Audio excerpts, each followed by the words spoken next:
This is the Think Doctor, Pastor Phil, and I want you to meet Jesus today. We're in the Good News of John, the 2nd chapter and the 19th verse. And then he said, the 18th verse, excuse me. Then the Jews demanded of him, what miraculous sign can you show to us to prove your authority to do all of this? To prove your authority to do all of this. Jesus, what? You are out doing miracles. People are being healed. Water's being turned into wine. What's your authority? Show me your business card. Who do you work for? Do you work for the oil company down the street? Do you work for the bank? Who gives you the authority? What denomination are you a part of? Who ordained you? Jesus. They want to know, and there's nothing wrong with their question. It's a great question, and Jesus is going to answer it here in a minute. You need to know those who labor among you. There's nothing wrong with the way they asked this question.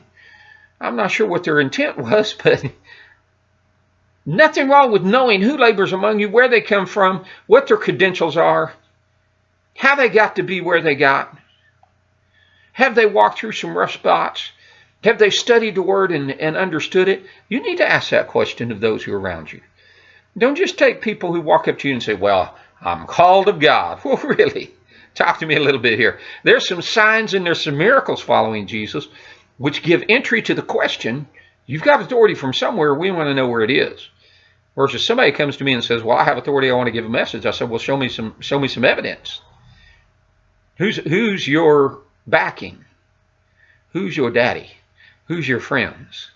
Who do you walk with? This is interesting. I like this question that these people asked of him. You should ask this question. You should ask this question to me. You should, go to my website, find out where I'm from, what happens, check backwards. Go find me 10 years ago. Google me. You can find me 10 years ago. You can find me 15 years ago. You can find me before Google existed. Well, then it's not out there, is it? Find out. Where's the source of authority? Father, I pray right now that my friend would be so passionate about Jesus, they know his source of authority is you. He is God. And we gain our authority from him and from our relationships, that zeal of the house that puts us together with the brothers and sisters in Christ, the moms and the dads, the cousins, all of the people in Christ, the disciples. We are connected and confirmed in Jesus the Christ.